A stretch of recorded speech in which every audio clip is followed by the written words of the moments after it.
Hello बच्चों, physics के channel vibrant physics bye Ashutosh Gupta में आपका हार्दिक स्वागत। हम चौथा अध्याय का अध्ययन कर रहे हैं और वो अध्याय हमने थ्योरेटिकली कंप्लीट कर लिया है, यानी थ्योरी के जो पोर्शन है वो हमने कंप्लीट कर लिए हैं।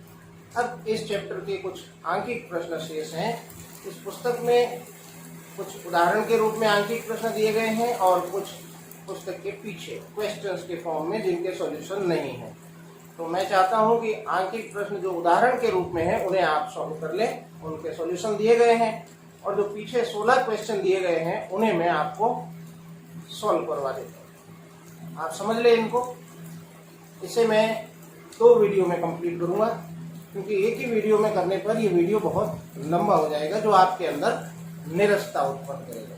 तो कुछ न्यूमेरिकल आज देख लेते हैं और कुछ अगले वीडियो में देख लेंगे। हालांकि वीडियो में अभी कंटिन्यूस बना दूंगा 2, लेकिन आपको 2 दिनों में मिलेगा। तो चलते हैं आंकिक प्रश्नों की ओर। और आंकिक प्रश्न पढ़ने के लिए मैं आपकी इस पुस्तक की ही मदद लूंगा। आप भी पुस्तक को देख लें आंकिक प्रश्नों को। पहला आंकिक प्रश्न इसमें दिया गया है, एक गोलाकार चालक की धारिता 1 पिकोफैरेड है, इसकी त्रिज्या ज्ञात कीजिए। तो पहला प्रश्न है जिसमें चालक की धारिता दी हुई है 1 pF और पिकोफैरेड मीन्स होता है 10⁻⁻12 फैरेड। तो ये धारिता हमें दी गई है और पूछा गया है कि इसकी त्रिज्या ज्ञात कीजिए। किसकी त्रिज्या ज्ञात कीजिए? गोलाकार चालक की। तो ये जो धारिता दी है किसकी है? किसी गोलाकार चालक की। बाहर बारिश हो रही है, इसकी चिड़चिड़ाहट आपको सुनाई दे रही होगी। अब हम इसके बारे में क्या जानते हैं? गोलाकार चालक के बारे में हम जानते हैं कि उसकी धारिता 4πε0 एंड कैपिटल R होती है, जिसको हम इस तरह से भी लिख सकते हैं R बाई जो ये है K, क्योंकि K की वैल्यू 1/4πε0 है। तो यहाँ आप क्रॉस मल्टीप्लाई करेंगे तो R की वैल्यू निकल जाएगी C × K, और K जो है कांस्टेंट है 9 × 10⁻⁹, और इस C की वैल्यू हमें दी हुई है। आप इसको सॉल्व करें। चलते हैं अगले प्रश्न की ओर। प्रश्न नंबर 2। दूसरा प्रश्न है, एक समांतर प्लेट संधारित्र की प्रत्येक प्लेट का क्षेत्रफल 100 सेंटीमीटर स्क्वायर है। तो ये दिया गया है समांतर प्लेट संधारित्र के। ध्यान रखें इस चीज का, क्योंकि हमें उन्हीं संबंधित सूत्रों का प्रयोग करना पड़ेगा।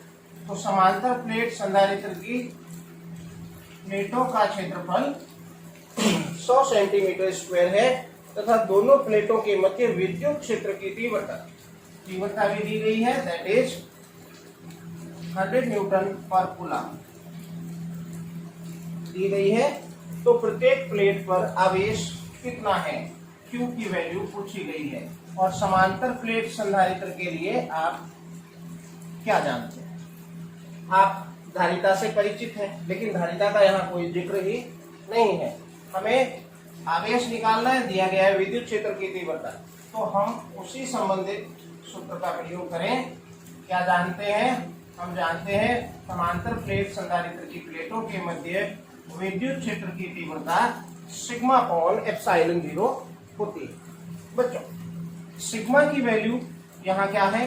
सिग्मा पृष्ठ आवेश घनत्व है, जो कि एकांक क्षेत्रफल पर उपस्थित आवेश की मात्रा है। तो मैं इसको ऐसे लिख सकता हूँ, E = Q/A⁴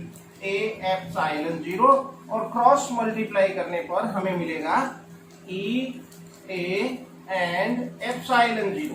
अब आप देखें तो E की वैल्यू दी है, A की वैल्यू भी दी गई है, और ε0 की वैल्यू दैट इज 8.85 × 10⁻⁻12 है, जो उसमें रख के आप सॉल्व कर सकते हैं और आंसर निकाल लेंगे। इसी तरह से यहाँ भी आप आंसर निकाल लेंगे।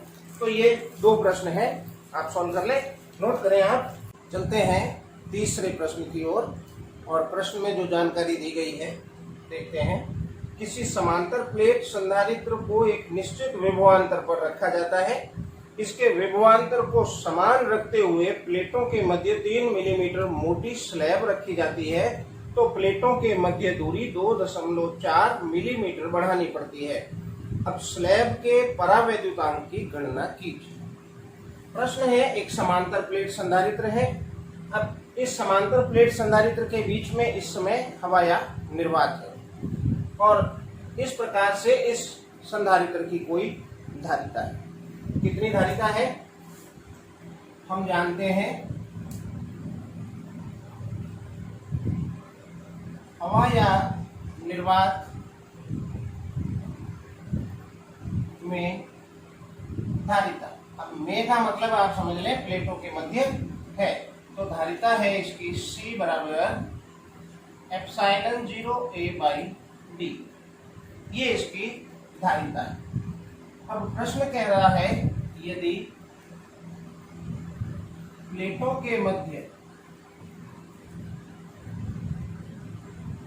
3 मिलीमीटर मोटी, तो मैं इसको T नाम दे देता हूं, जैसा हमने डेरिवेशन में किया है, 3 मिलीमीटर मोटाई की परावैद्युत प्लेट, परावैद्युत पदार्थ भर दें तो, परावैद्युत पदार्थ भर दें तो क्या होगा। अब जैसे ही परावैद्युत पदार्थ यहां भरा जाएगा, मान लें ये हमने परावैद्युत पदार्थ भर दिया, जिसकी मोटाई है T, तो क्या होगा हम जानते हैं, संधारित्र की धारिता बढ़ जाएगी। अब हमें विभवांतर नहीं बदलना है, क्योंकि धारिता तब बढ़ेगी जब विभवांतर कम होगा। जो हमने पढ़ा है इस संबंधित टॉपिक में, हमें दिया गया है कि विभवांतर को वही बनाए रखा गया है, यानी विभवांतर वही बनाए रखा गया है तो धारिता भी वही बनी रहेगी।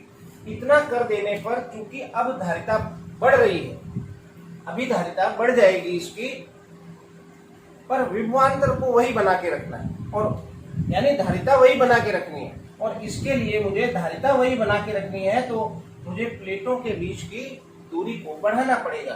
दूरी बढ़ाऊंगा तो धारिता फिर कम हो जाएगी। तो प्रश्न कह रहा है कि पदार्थ भर दे तो प्लेटों के मध्य दूरी 2.4 मिलीमीटर बढ़ानी पड़ती है। अब लिखें, इस स्थिति में धारिता क्या होगी, इस स्थिति में धारिता, और धारिता के लिए हम सूत्र जानते हैं, परावैद्युत पदार्थ भरे होने पर, आंशिक रूप से भरा है तो उसके लिए सूत्र है ε0 A/d - T × 1 -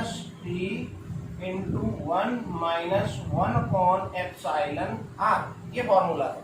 और d जो है प्लेटों के मध्य की दूरी है, लेकिन परावैद्युत पदार्थ भरने पर कह रहा है 2.4 मिलीमीटर बढ़ानी पड़ती है। तो अब यहाँ पर नई दूरी कितनी बन जाएगी, नई दूरी ये दूरी हो जाएगी। मान लो यहाँ तक लाते हैं तो इसको मैं d' नाम दे देता हूँ, तो d' कितनी हो जाएगी, d + 2.4, और जो डिस्टेंस है किस में ले रहा हूं मैं, मिलीमीटर में ले रहा हूं। अब यहाँ इसलिए मैं d की जगह d' ले लेता हूं, तो परावैद्युत पदार्थ भरने पर जो बढ़ाई गई टोटल दूरी है दैट इज d', ये है, ये इसकी धारिता है। प्रश्नानुसार विभव समान रखना है, यानी वही बनाए रखना है, अतः धारिता अपरिवर्तित रहेगी,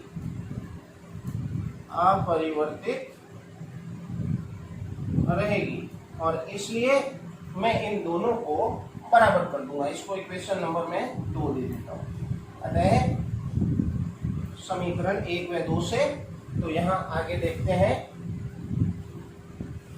इस ε0 A/d equal to ε0 A by this one D dash minus T into 1 minus 1 upon epsilon R. ये है, गौर से देखें, ये कैंसिल हो जाएंगे, 1 अपॉन में है, पलट दोगे तो ये हो गया T equal to D dash minus T 1 minus 1 upon epsilon R. पूछा क्या गया? तो इस प्रकार जो परावैद्युत पदार्थ आपने भरा है, इस परावैद्युत पदार्थ का परावैद्युतांक ज्ञात कीजिए। जो हमें जानकारी दी थी उस अनुसार हम चले और अब साफ दिख रहा है कि आप एप्सिलॉन आर की वैल्यू यहाँ से निकाल लेंगे। तो डी, यहाँ डी है तो इसको मैं इधर ले जाता हूँ तो ये बन जाएगा, इसको इधर ले आऊंगा और इसको इधर ले जाऊं तो ये बन गया T into 1 minus 1 upon epsilon R and D dash minus D. बच्चों डी डैश माइनस डी का वैल्यू क्या आया यहाँ? 2.4 मिलीमीटर में। तो ये बन गया टी, हमें 1 अपॉन एप्सिलॉन आर निकालना है तो 1 minus 1 upon epsilon R equal to D dash minus D upon T, और इसकी वैल्यू रख दूं क्योंकि 2.4 mm है, मिलीमीटर को मीटर में बदल लिया, और टी जो है प्लेट जो भरा गया है परावैद्युत पदार्थ उसकी मोटाई है 3 मिलीमीटर, तो it is 3 into 10 power minus 3, cancel. तो ये हो गया, इसको मैं पॉइंट हटा दूं, यहाँ 30 कर दूं, कोई प्रॉब्लम नहीं। 1 minus 1 upon epsilon R equal to, आप काट दें इसको, 6 से कट गया 30। अब आप फिर इसको इधर ले जाएं तो 1 upon epsilon R equal to 1 minus 4/5, और बच्चों सॉल्व करने पर क्या मिलेगा? 1 upon epsilon R equal to 1/5।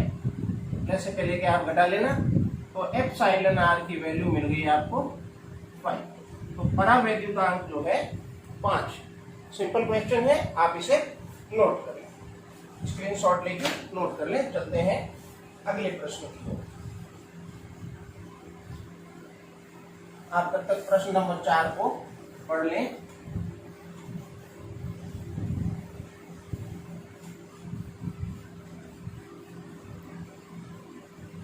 चौथा प्रश्न है,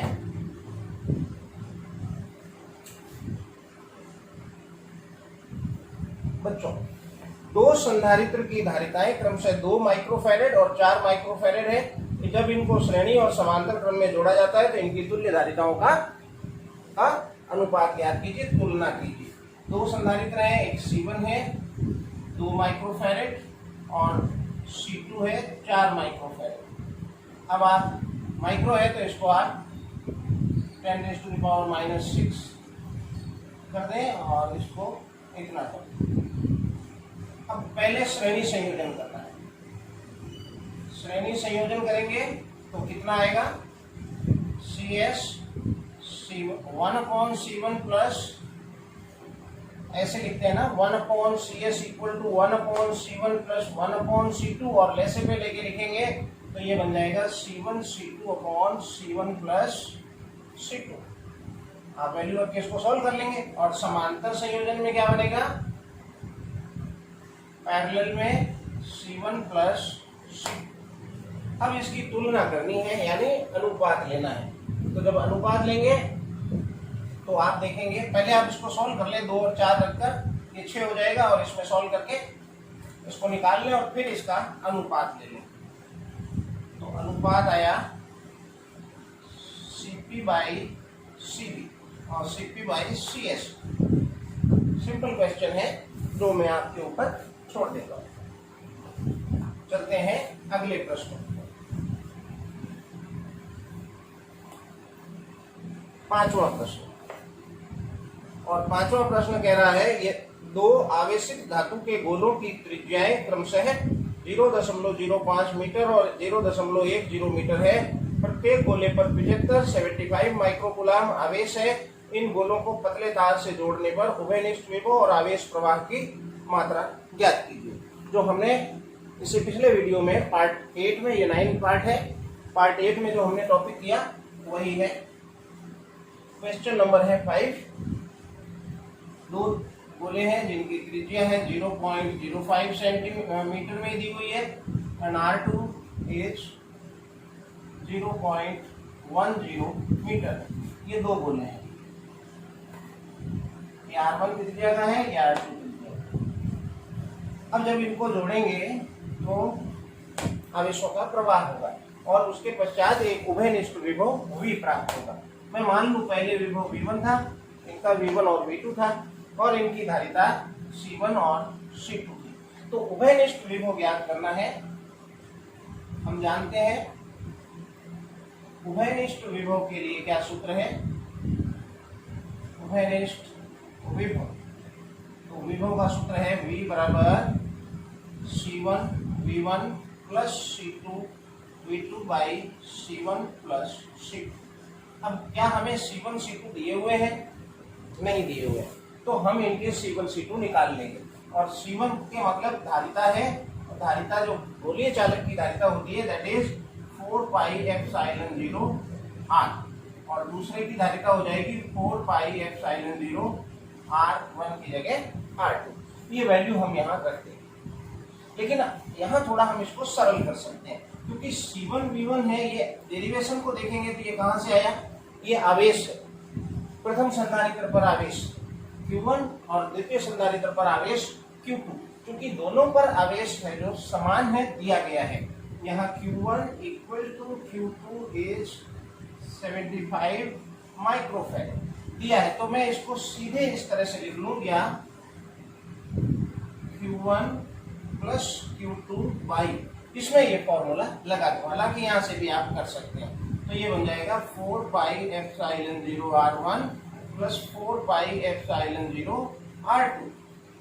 अब आप देखें तो ये V बराबर बनेगा Q1 plus Q2 equal to 4 pi epsilon 0 common R1 plus R2, और Q1 और Q2 की वैल्यू जो है 75 माइक्रोफैराड दी गई है, 75 माइक्रोफैराड।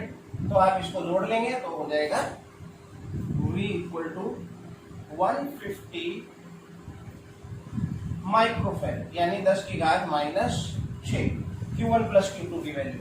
और इसको देखें तो 1/4 पाई एप्सिलॉन 0 है, दैट इज 9 × 10⁹ 9। और R1 प्लस R2, तो R1 है 0.05 प्लस R2 है 0.10। बच्चों सॉल्व करेंगे आगे आप सॉल्व कर सकते हो। तो V बराबर आया 9 × 150 × 10⁻³ 9 × 150 और ये दोनों मिलके -3 हो गया और अपॉन 0.15। बच्चों हटा दूं तो क्या आया 100, और यहाँ से सॉल्व करोगे तो 10 रहेगा, तो ये हो गया V इक्वल टू 9 × 10⁻6 वोल्ट। ये V की वैल्यू उभयनिष्ठ विभव जो है आगे आप देख लेना, 3 पावर 15 से 15 कट जाएगा, 3 0 और 3 0 6 0 हो जाएगा। अब प्रश्न पूछ रहा है अगली बात पूछ रहा है आवेश प्रवाह की मात्रा ज्ञात की, कि कितना आवेश यहाँ पर प्रवाहित हुआ है। तो पहले मेरे पास आवेश जो था दोनों चालक गोलों पर वो 75 माइक्रोकूलम था। अब प्रवाह कितना हुआ तो मुझे ये पता करना पड़ेगा कि इस पर अब आवेश है कितना, इस पर कितना आवेश गया। तो मैं दूसरे गोले पर लिख दूं कि दूसरे गोले पर, पहले पर भी लेके कर सकते हैं, पर आवेश क्या आएगा Q2 डैश, नाम अपन ने Q2 डैश दिया था, तो ये हो गया Q का मान क्या है CV, तो इट इज C2V, क्योंकि V उभयनिष्ठ विभव है और C2 की वैल्यू है 4 पाई एप्सिलॉन 0 R2 × V। बच्चों इसको आप ऐसे भी लिख सकते हैं कि 1 कर दें तो R2 × V बाई K की वैल्यू 1/4 पाई एप्सिलॉन 0, तो वही आ जाएगी। R2 जो है त्रिज्या है, त्रिज्या कितनी है 0.10। V जो है उभयनिष्ठ विभव है, आपने निकाला 9 × 10⁶ अपॉन V तो लिख दिया K की वैल्यू 9 × 10⁻⁴ 9। अब इसको सॉल्व करें तो 9 × 9 कैंसिल, तो ये हो गया, इसको भी ले लें नीचे 100, तो ये हो गया 10 की घात कट गया, चलो 10 की घात 10, तो ये हो गया 10 की घात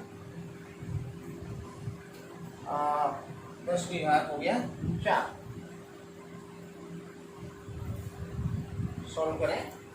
R2 की वैल्यू मैंने रखी 0.1 और V की वैल्यू है 9 × 10 की घात 6, K की वैल्यू 9 × 10 की घात 9, तो ये ऊपर जाएगा तो -4 आवेश आया। तो Q2 डैश है जो 10 की घात -4 क्या आया, फैरेड में आया। लेकिन हमें जो दिया गया है वो है माइक्रोफैरेड में, तो इसको माइक्रोफैरेड में बनाने के लिए मुझे ऐसे लिखना पड़ेगा 100 × 10 की घात -6 फैरेड, और इस प्रकार से ये हो गया 100 माइक्रोफैरेड। तो अब आप देखें कि पहले जो आवेश था वो 75 माइक्रोकुलाम था, अब 100 कुलाम हो गया। तो कितना आवेश गया, तो आवेश प्रवाह आवेश प्रवाह कितना हुआ, आवेश प्रवाह हुआ Q2 dash minus Q2, that is 100 - 75 microfarad, और ये हो गया 25 माइक्रोफैरेड। इस पे आया है तो इससे गया है, यानी आवेश प्रवाह दोनों के लिए वैल्यू सेम है। आप इसको नोट करें, चलते हैं अगले प्रश्न।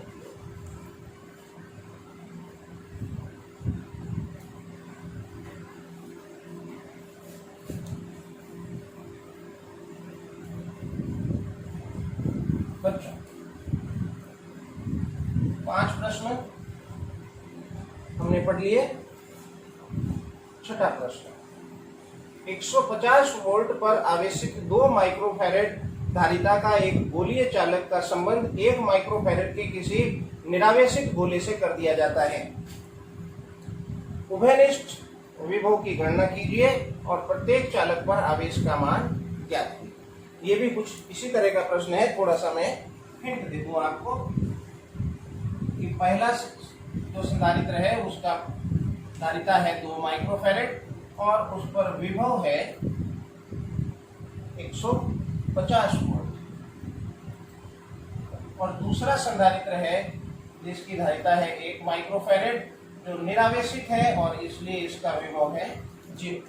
अब उभयनिष्ठ विभव निकालना है, V आपको ज्ञात करना, V मीन्स उभयनिष्ठ विभव। तो उभयनिष्ठ विभव कितना हो जाएगा, V बराबर वही C1V1 plus C2V2 upon C1 plus C2। आप सॉल्व कर लें और फिर जो पूछा है अगला पार्ट इसका पूछा है उभयनिष्ठ विभव की गणना करो और प्रत्येक चालक पर आवेश का मान भी ज्ञात करो। तो आवेश Q बराबर CV से आप इसकी वैल्यू निकाल लेंगे। ये मैं आपके लिए छोड़ देता हूँ। अगर कोई प्रॉब्लम हो जाए इसमें तो आप उससे कमेंट करके फिर से पूछ सकते हैं। चलते हैं अगले प्रश्न की ओर, और प्रश्न है 7वां। 7वां प्रश्न है 125 बूंदों को 200 वोल्ट के विभव तक आवेशित किया जाता है और इन बूंदों को मिलाकर एक बड़ी बूंद बनाई जाती है। इसमें विभव तथा ऊर्जा में परिवर्तन की गणना कीजिए। बच्चों प्रश्न नंबर है 7। 125 छोटी बूंदें, बूंद है तो उसकी त्रिज्या में स्मॉल r ले लेता हूं। त्रिज्या बूंदें मिलाकर एक बड़ी बूंद बनाई जाती है। एक बड़ी बूंद, अब बड़ी बूंद है तो उसकी त्रिज्या अधिक होगी, मैं उसको कैपिटल R नाम दे देता हूं, बनाई जाती है। अब ये जो जानकारी दी गई है, इस जानकारी से हम दोनों की त्रिज्याओं में संबंध ज्ञात कर सकते हैं, जो पिछली 10वीं तक जो आपने गणित पढ़ी है उसमें आपने सीखा है। तो हम जानते हैं यहाँ क्या होगा, यहाँ इस प्रकार से मिलाकर बनाने में आयतन समान ही रहता है। तो 125 छोटी बूंदों का आयतन और एक बड़ी बूंद का आयतन बराबर होगा। तो मैं लिखूं बड़ी बूंद का आयतन बड़ी बूंद का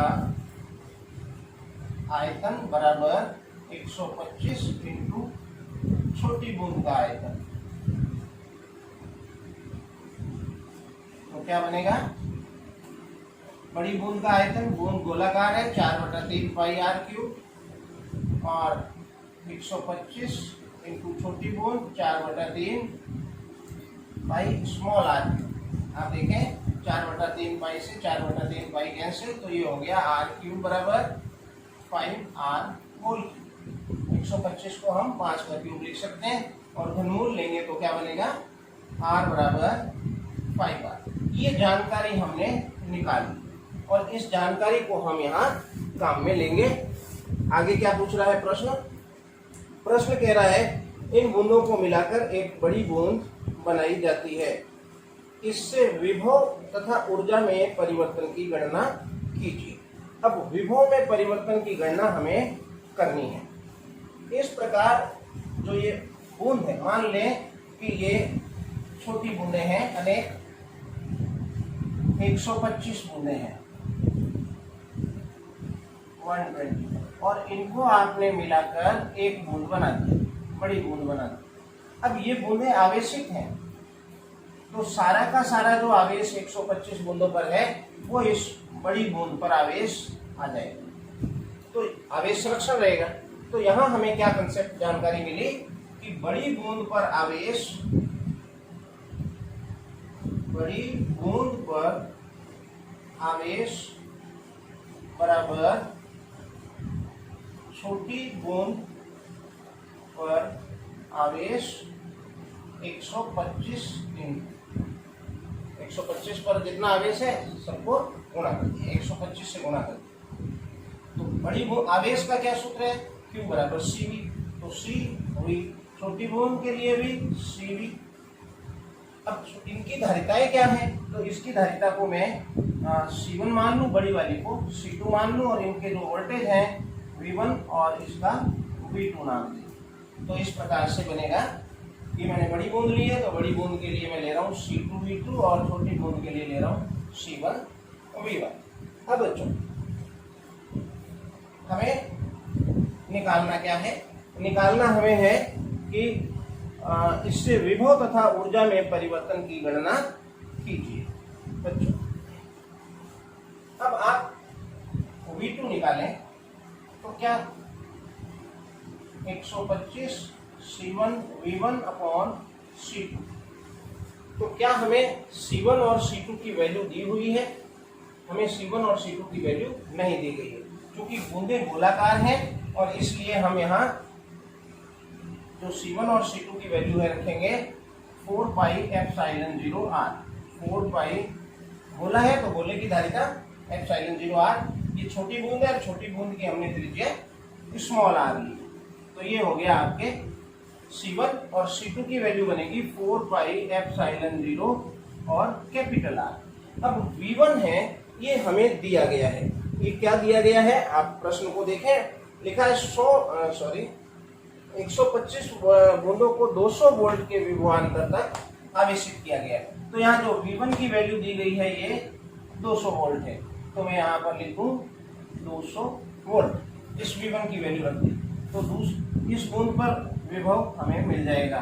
तो V2 बराबर 4 pi epsilon 0 to 4 pi epsilon 0 cancel, 125 into 200 into small r upon capital R, और कैपिटल R की वैल्यू अभी हमने यहाँ पर रिलेशन निकाला है स्मॉल r से, that is 5 into small r to r cancel, तो ये बन गया 25 और गुणा कर दो तो ये आ गया 5000 वोल्ट। तो बड़ी बूंद पर जो वोल्ट आया, विभवांतर आया, वो आ गया बच्चों 5000 वोल्ट। और कह रहा है कि इसमें विभव तथा ऊर्जा में परिवर्तन की गणना कीजिए। अब विभव में कितना परिवर्तन हुआ वो आपने ज्ञात कर लिया। चलते हैं इसी के सेकंड पार्ट की ओर, और सेकंड पार्ट इसका कह रहा है कि ऊर्जा में परिवर्तन ज्ञात कीजिए। ऊर्जा परिवर्तन ज्ञात करना है बच्चों। अब ऊर्जा पहले कितनी थी? 125 छोटी बूंदों की ऊर्जा। कितनी? ऊर्जा का सूत्र है हाफ CV स्क्वायर, और इंटू एक बूंद का है तो ये क्या बन गया? 125 इंटू हाफ CV स्क्वायर। अब छोटी बूंद के लिए हमने 1 यूज किए हैं तो ये बन गया 125। वैल्यूज की आप बाद में रखते हैं। बड़ी बूंद की ऊर्जा क्या बनेगी? इसको आप U1 कह दें और U2 कह दे रहा हूं, तो half C2 and V2 square. बड़ी बूंद के लिए V2 हमें मिल चुका है। अब इसकी आपको परिवर्तन निकालना है। परिवर्तन से तात्पर्य है ये निकाल के ये घटाया जाए, या फिर इसका और इसका अनुपात आप निकाल लें तो वो भी बताएगा कि कितना गुना परिवर्तन हुआ। तो मैं गुने में निकालूं, मैं लिखूं अतः U2 by U1 equal to half C2 V2 square upon 125 into half C1 V1 square. बच्चों अब यहाँ पर मान रख दें, 1/2 से 1/2 कैंसिल हो जाएगा। C2 की वैल्यू क्या? तो C2 की वैल्यू आप जानते हैं 4 पाई एप्सिलॉन 0 कैपिटल R।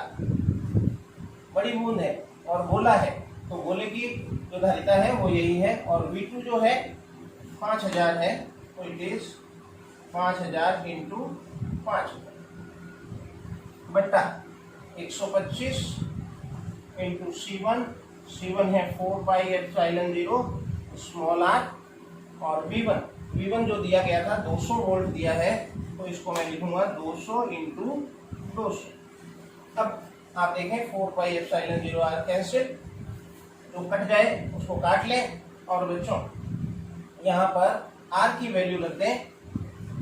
यहाँ जो r की वैल्यू आएगी वो आएगी 5 स्मॉल r, तो ये हो गया 5000 इंटू 5000 यानी 5000 इंटू 5000 बटा 125 इंटू 200 इंटू 200, और इसको आप सॉल्व कर लेंगे तो आपको ऊर्जा में परिवर्तन की वैल्यू मिल जाएगी। सिंपल है, आप इसे सॉल्व करें। चलते हैं अगले प्रश्न।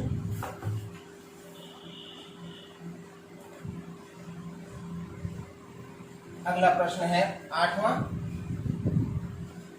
कुछ श्रेणी समांतर संयोजन पर आधारित है।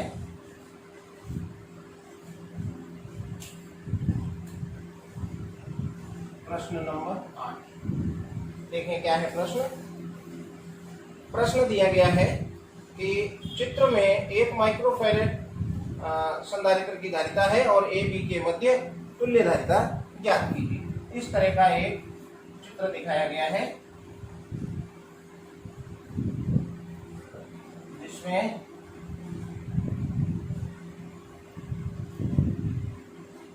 एक यहाँ पर, 2 यहाँ पर और 4 संधारित्र यहाँ पर और फिर 2 यहाँ पर, और इन सबकी धारिता जो है 1 माइक्रोफैरेड दी गई है।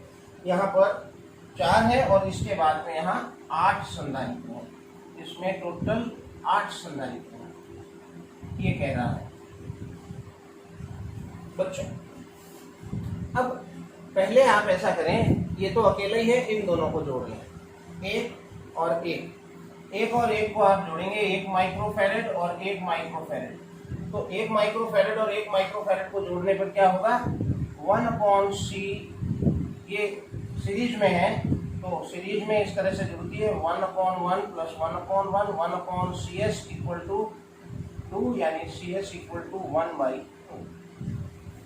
इसी पर इसका हो गया 1/2। इसी तरह से इसका हो जाएगा 1/4, इसका हो जाएगा 8 संधारित्र है 1/8, और यही प्रक्रिया यहाँ ऐसे आगे जारी है, रुका नहीं है, इस तरह से आगे चलता जाएगा। यहाँ पर ये 16 संधारित्र हैं, फिर 32 संधारित्र हैं। तो अब इसका मैं एक नया चित्र इस तरह से बना सकता हूँ कि ये इस तरह से हमें मिलेगा। इसकी धारिता तो, संधारित्र की धारिता तो 1 माइक्रोफैरेड ही रहेगी, लेकिन ये जो शाखा है इसकी हो जाएगी 1/2 माइक्रोफैरेड, और इसी प्रकार इस शाखा की वैल्यू हो जाएगी 4 है, तो क्या बन गया 1/8 माइक्रोफैरेड, फिर ये हो जाएगी 1/16 माइक्रोफैरेड, और इसी तरह से ये चलता जाएगा। और अब ये जो संधारित्र हैं ये सारे के सारे समांतर क्रम में संयोजित है, और समांतर क्रम संयोजन में तुल्य धारिता कैसे निकलेगी, डायरेक्ट निकलेगी C = C1 + C2 + dot dot dot. तो मैं लिखूं तुल्य धारिता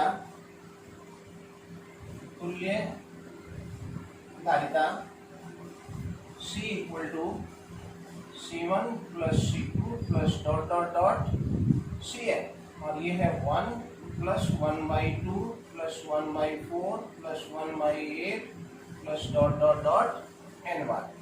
अब ये जोड़ना कैसे ना, तो इसको जोड़ने के लिए हम गुणोत्तर श्रेणी का प्रयोग करेंगे, क्योंकि ये समांतर श्रेणी नहीं है जो आपने 10th क्लास में पढ़ी है, ये गुणोत्तर श्रेणी है। और गुणोत्तर श्रेणी में तुल्य धारिता कैसे निकालते हैं, गुणोत्तर श्रेणी में तुल्य धारिता निकालने नहीं टोटल कैसे निकालते हैं, श्रेणी का योग कैसे निकालते हैं, तो उसका एक सूत्र है, और वो सूत्र बनता है A/1 - R। अब ये आपने पढ़ा नहीं है पर आपको याद रखना पड़ेगा, जो कि है n गुणोत्तर श्रेणी का योग। A जो है प्रथम पद है, देखो आपने पढ़ा नहीं है इसलिए प्रथम पद है जो कि दिया है 1, और R यहाँ पर सार्व अंतर, तो आपने नाम सुन रखा है, लेकिन ये सार्व अनुपात है। जिस तरह से सार्वंतर आप निकालते हैं समांतर श्रेणी में, दूसरे पद में से पहले पद को घटाते हैं, लेकिन इसमें हम दूसरे पद में पहले पद का भाग लगाते हैं, तो ये हो गया 1/2/1। तो यहाँ R की वैल्यू आपको मिल जाएगी 1/2। तो यहाँ टोटल, यहाँ जो C की वैल्यू आएगी दैट इज A है 1 - 1, A की वैल्यू है 1 1/1 - R, एंड R इज 1/2। अब आप इसको सिंपल है सॉल्व करें, तो ये 1/1/2, तो ऊपर आ गया, तो तुल्य धारिता मिली आपको 2 माइक्रोफैरेड। प्रश्न सरल ही है, लेकिन थोड़ा सा गुणोत्तर श्रेणी का प्रयोग करना पड़ा, इस वजह से आपको थोड़ा ध्यान रखना पड़ेगा। ये सूत्र इसके लिए है, आप नोट कर लें। चलते हैं अगले प्रश्न।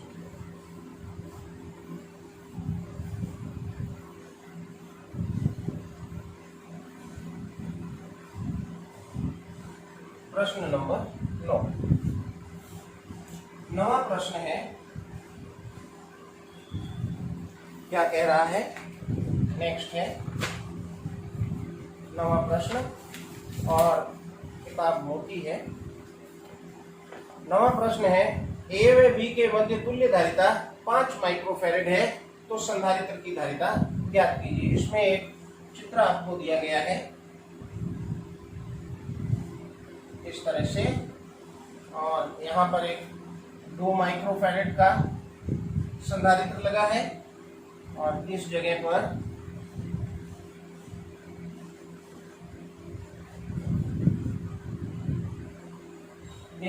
देखें 2 संधारित्र इस प्रकार से लगे हैं, 1 माइक्रोफैरेड और 1 माइक्रोफैरेड। सिंपल श्रेणी समांतर नियमों का उपयोग हमें करना है, जो आप जानते हैं, फिर भी मैं थोड़ा आपकी मदद कर दूं। ये 4 माइक्रोफैरेड है, और ये भी आपके 4 माइक्रोफैरेड है, और एक संधारित्र यहाँ लगाया हुआ है, एक संधारित्र यहाँ लगा रखा है, जिसकी वैल्यू नहीं दी गई है, यहाँ C लिखा है। इस पॉइंट को A कह रहे हैं, इस पॉइंट को B कह रहे हैं, और दिया गया है A व B के मध्य, दिया गया है A व B के मध्य तुल्य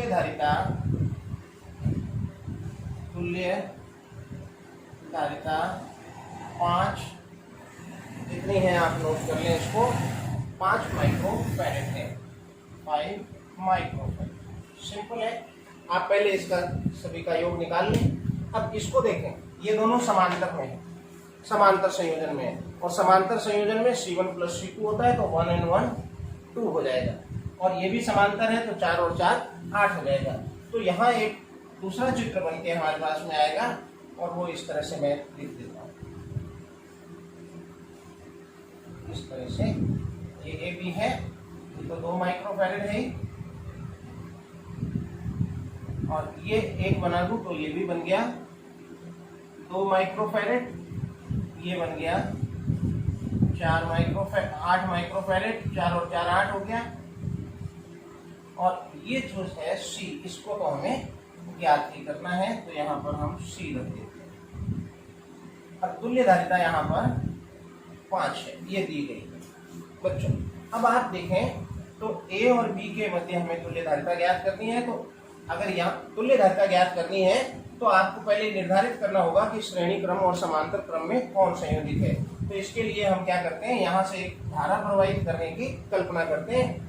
जिन बिंदुओं के मध्य धारिता ज्ञात करनी है वहां से बैटरी लगा के धारा प्रवाहित करते हैं। तो यहाँ आते ही धारा 2 भागों में बढ़ जाती है, यानी यहाँ से धारा यूं जाएगी, तो ये एक शाखा और एक धारा इधर से जाएगी, 2 शाखा। तो ये एक शाखा है, ये दूसरी शाखा, ये परस्पर समांतर संयोजित है, लेकिन इन दोनों में धारा समान है, ये दोनों श्रेणी में है, और श्रेणी में है तो इनको आप जोड़ोगे 1/C1 प्लस 1/C2 करके जोड़ोगे, तो यहाँ जो चित्र बनेगा वो इस तरह से बनेगा।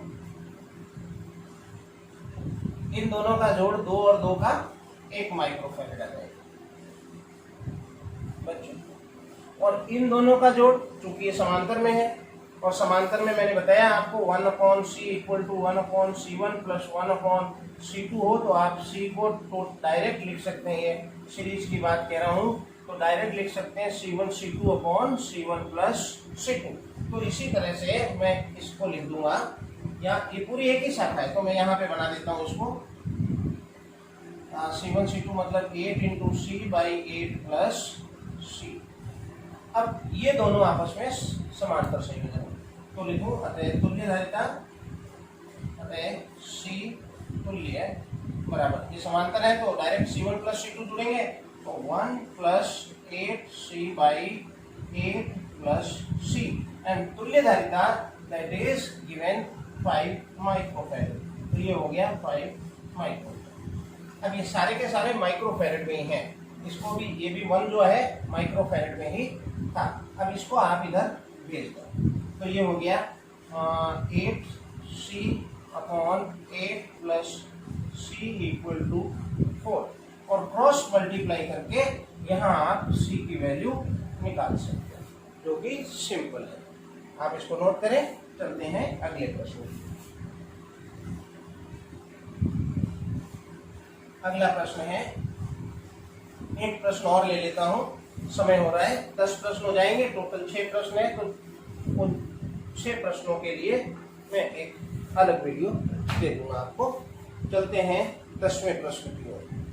ये देखिए 11वां प्रश्न भी एक श्रेणी समांतर संयोजन से ही संबंधित है। आप देखें कि 11वां प्रश्न है, और इस प्रश्न में 10वां मैं अगले वीडियो में ले लूंगा। ये दिया हुआ है इस तरह से,